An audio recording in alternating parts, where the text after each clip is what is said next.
はいどうもアンダです。11月の、16日、非常に天気のいい、ちょうどお昼ぐらいですね。ダコタハウスのね、前に来ました。言わずとしてね、ジョン・レノン、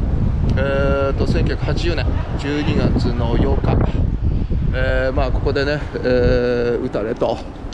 病院に運ばれ、その夜に、亡くなるというようなね、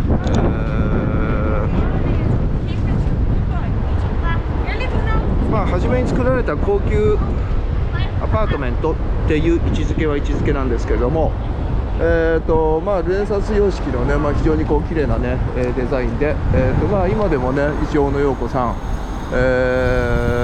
いくつかね部屋を持たれてるっていうことではあるんですけれども、ここにね今現在住まわれてるというよりかは、他でね住まわれてるっていうことでもあるらしいんですけれども、一応ここから、セントラルパークに抜けて、そして、ちょっとねぐるっと回ってみましょうというようなね感じですね。